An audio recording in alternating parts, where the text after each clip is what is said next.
Have you ever just stopped and wondered about the little bits of magic in your daily life?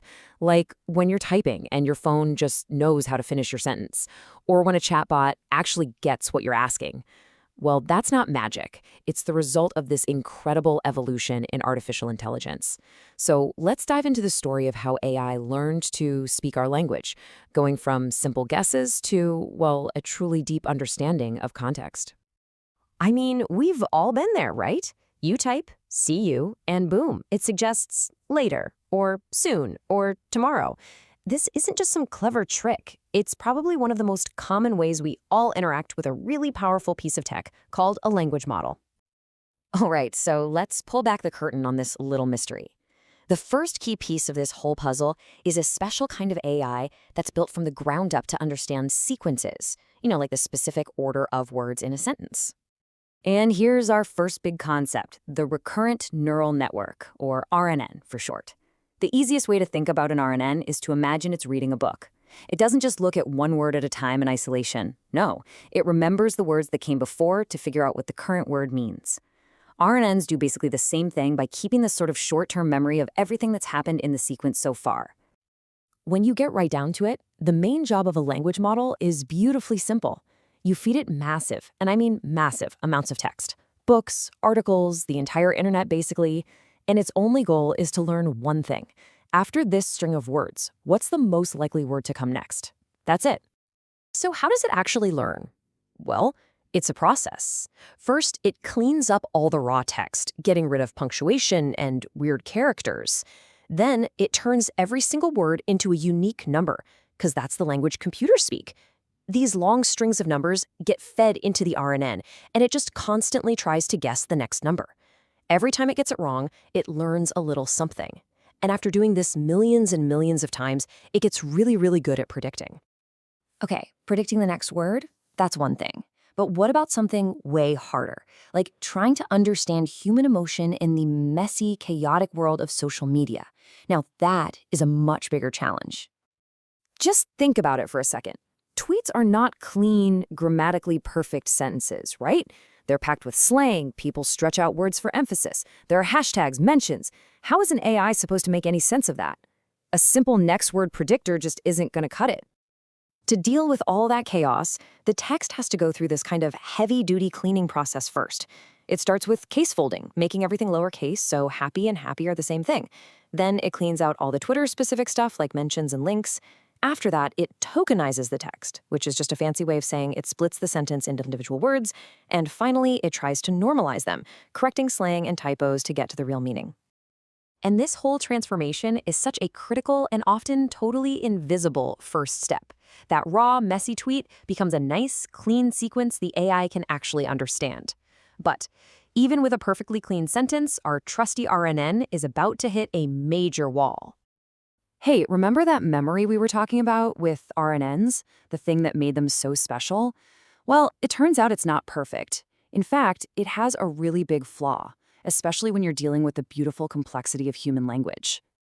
This is what's known as the long-term dependency problem. See, because RNNs read words one by one, in order, the connection between a word at the beginning of a long sentence and a word at the end gets weaker and weaker. It's like the model literally forgets a crucial piece of context from the beginning by the time it gets to the end, which can cause it to totally misunderstand the whole point. This very limitation is what led to a revolutionary new approach. The key difference is all about how they read. An RNN reads a sentence kind of like we do, one word at a time, left to right. A transformer, on the other hand, gets to look at the entire sentence all at once, and that ability to process in parallel, well, it changes everything. And this brings us to the real game changer in modern language AI, the transformer. This new architecture, and the models like BERT that were built on it, didn't just improve on RNNs a little bit, they completely rewrote the rules of what was possible. The absolute superpower behind the transformer is something called a self-attention mechanism. It's basically a way for the model to weigh the importance of words.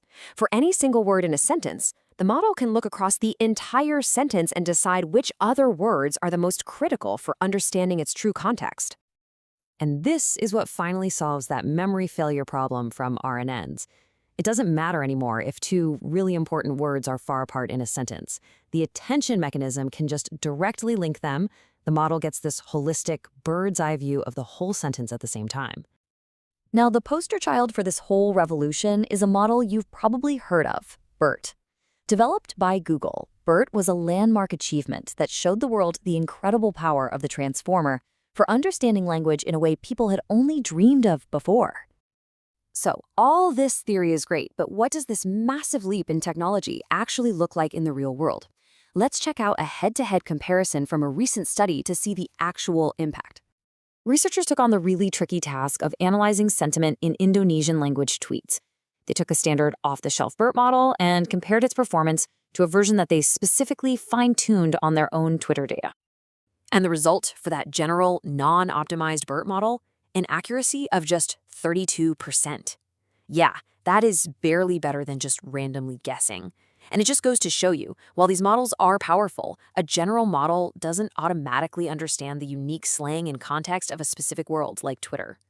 But after fine-tuning, after just a little bit of extra trimming on that specific Twitter data, the accuracy absolutely skyrocketed, 91%. That is a mind-blowing improvement, and it really shows you the power of adapting these huge models to very specific jobs. And you can actually see this learning in action. This curve right here shows the model's accuracy just jumping up over a few training cycles. You can see the biggest gains happen right at the beginning as the model just rapidly figures out the unique language of Twitter. You know, the researchers really said it best. Fine-tuning isn't about teaching the model language from scratch. It already knows that. It's about helping it adjust its vast knowledge to recognize the very specific patterns you find in a unique place, like on Twitter. It learns what sarcasm looks like there, what a particular slang term means in that context.